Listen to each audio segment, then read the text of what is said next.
दर्द चाहे टूटे हुए दिल का हो या फिर टूटे हुए दांत का, बहुत ही बेरहम होता है। और कहीं ये एक दूसरे से जुड़े हुए हो तो बड़ा ही जानलेवा भी होता है। ये ऐसा दर्द है जिसमें जाने वाले की कमी बड़ी ही ज्यादा खलती है। फिर चाहे कितनी ही बार अपनी जीभ से उसका ना होने का एहसास आपको बार बार याद दिलाता हो, पर उसकी कमी पूरी नहीं होती। ये ऐसा एहसास है जो ना सहा जाए और ना ही उसके साथ जिया जाए। और फिर वो प्यार ही क्या जिसमें दर्द ना हो। कहानी भी एक ऐसे ही नाकामयाब आशिक की है जो तरोताजा भी हाल फिलहाल घायल हुए बैठा है।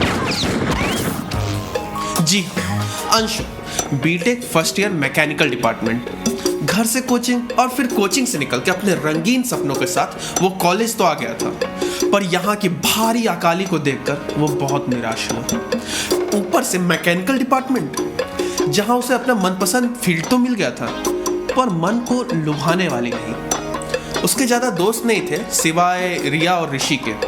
रिया सीएस डिपार्टमेंट और ऋषि सिविल डिपार्टमेंट। वैसे डिपार्टमेंट अलग होने की वजह से दोनों के दोस्ती में कोई खलल नहीं आई थी, पर अंशु तो किसी और ही ख्याली दुनिया में था। उसने कॉलेज के बड़े ही रंगीन किस्से सुने थे कोचिंग में, और वो भी इंडिया का बेस्ट इंस्टीट्यूट। उसकी तो बात ही कुछ अलग थी।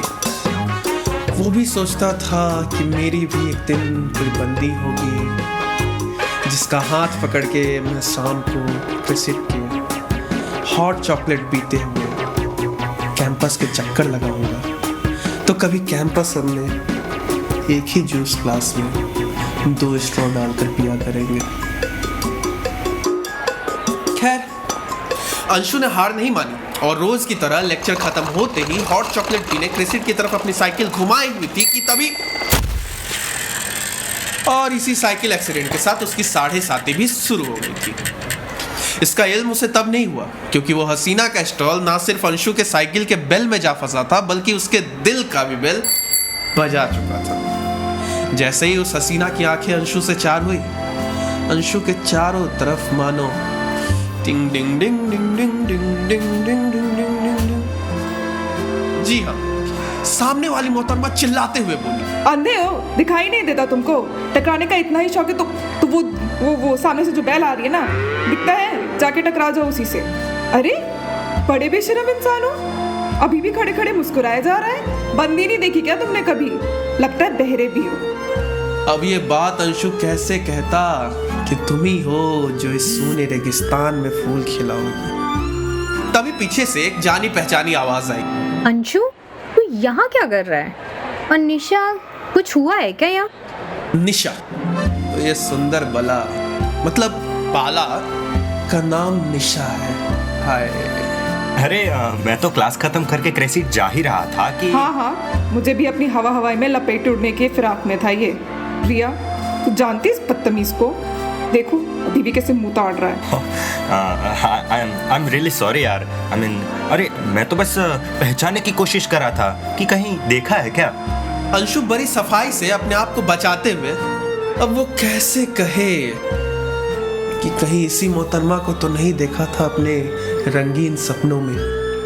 तभी बीच में टोकते हुए रिया ने कहा, अरे हाँ, देखा होगा ना मेरे साथ। निशा और मैं एक ही तो क्लास में हैं। बाय द वे, इंट्रोड्यूस करवाना भूल गई मैं। निशा ये अंशु है, मेरा पुराना फ्रेंड कोचिंग से, एंड अंशु ये निशा है। चलो यार, क्रेसिट चलते हैं, चाय पीते हैं, निशा की फेवरेट वाली, अदरक वाली।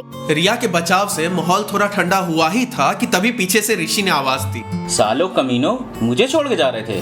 विकेट खराब होगा तुम सबका। फिर चारों क्रेसिट की ओर चल दिया और फिर यह सिलसिला यूं ही चलता गया। कब ये हॉट चॉकलेट चाय की चुस्कियों में बदल गई पता ही नहीं चला।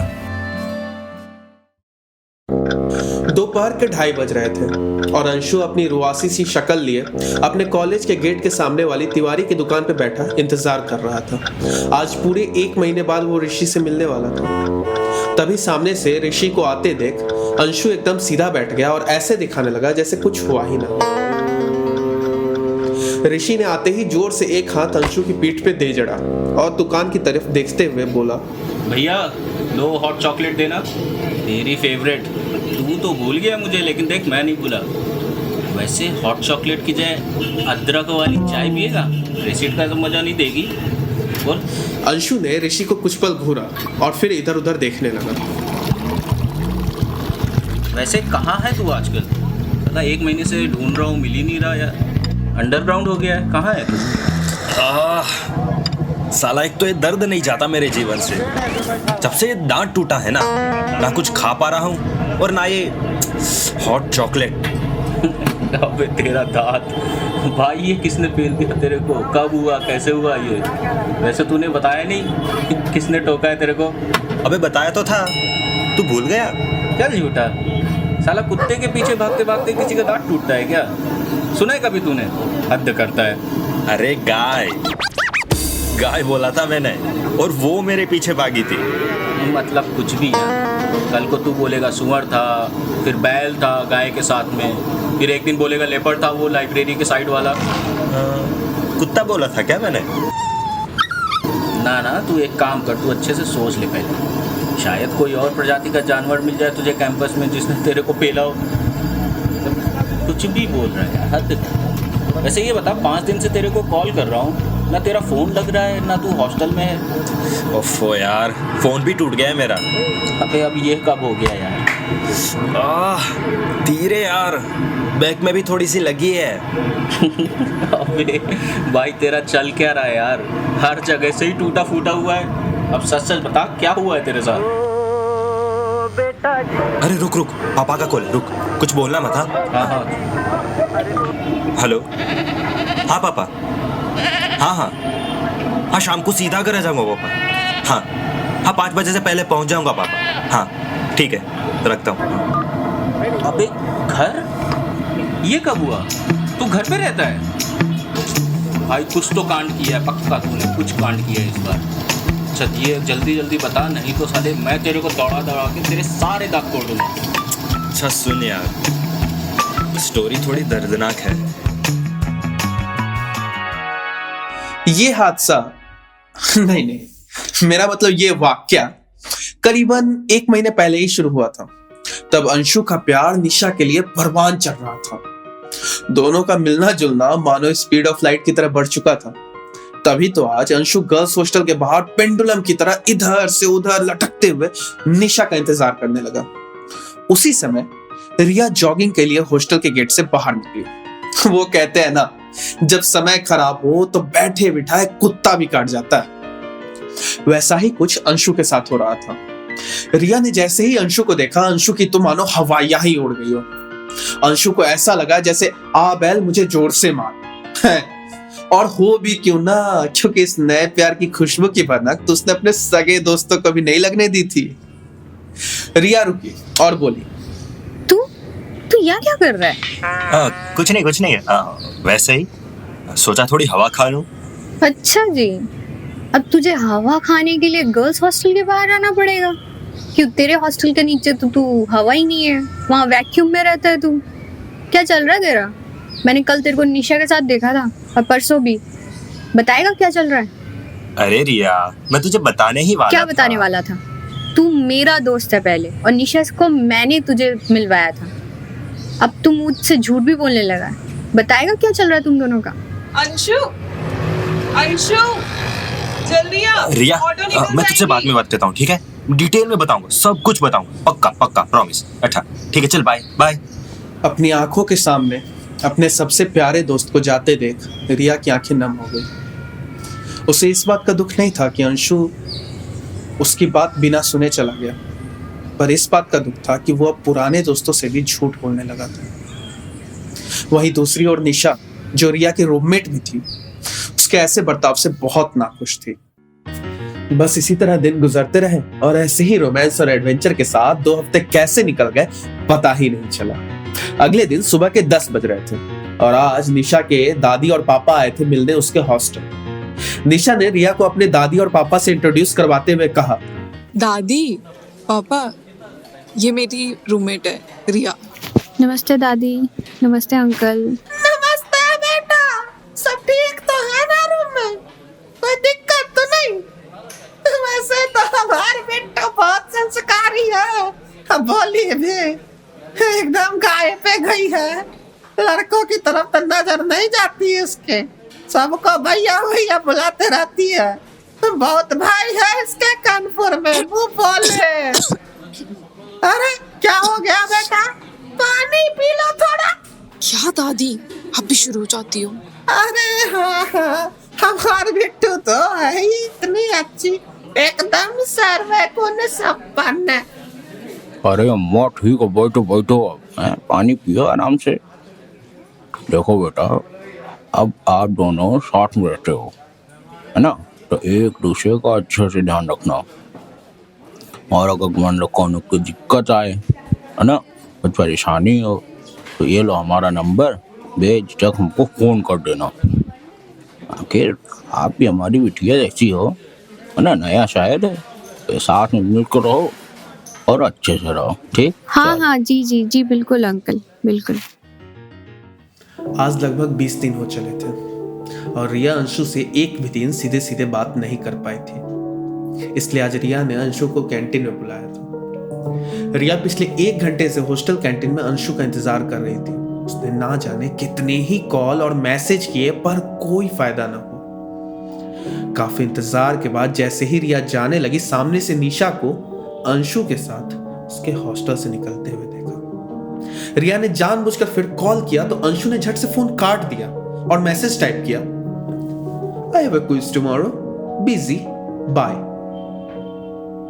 कोई इंसान प्यार में कितना अंधा हो सकता था, ये रिया को साफ साफ दिखाई दे रहा था। पर अंशु ने तो जैसे गांधारी की तरह अपनी आंखों पे पट्टी बांध ली हो, जो चाह कर भी कुछ ना देखना चाहता हो। दोनों के ऐसे बर्ताव से उसे गद्दारी की बू आ रही थी। ये सब देखकर जहां एक तरफ रिया की आंखें भर आई हो, वहीं दूसरी ओर निशा और अंशु का इश्क तो पागलपन की हदें पार कर रहा था।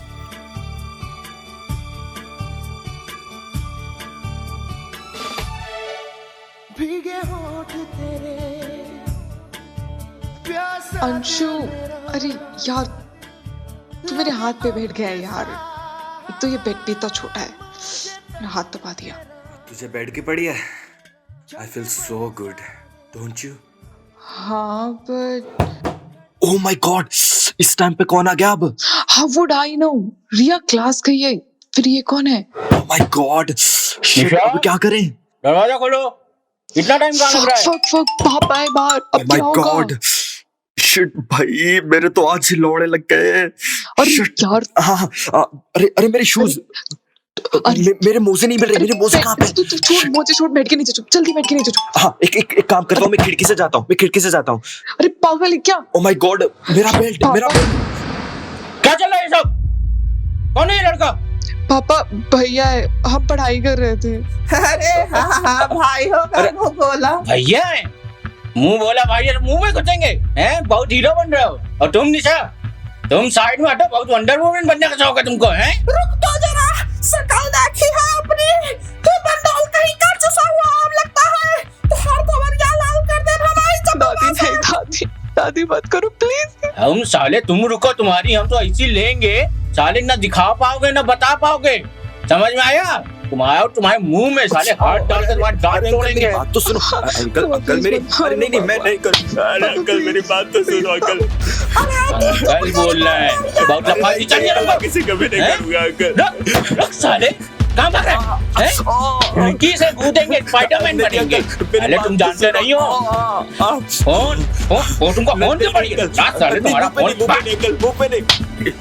अरे मेरा फोन तो छोड़ दो अंकल। नहीं बहुत जवानी उफान मार रही है, हमारी बिटिया के साथ लगेंगे तुम साले। रुको तुम अंकल, सर्वर संपन्न है, देख लो तुम्हारी बिटिया कैसी है, इसलिए भेजा था इनको। Please uncle.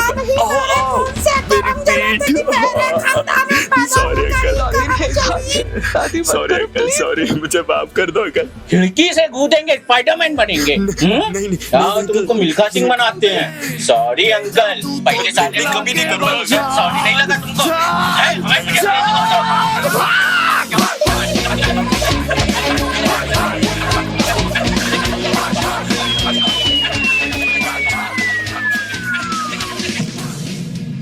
ओ भाई, तो तेरी ये हालत वो अदरक वाली चाय की वजह से हुई है।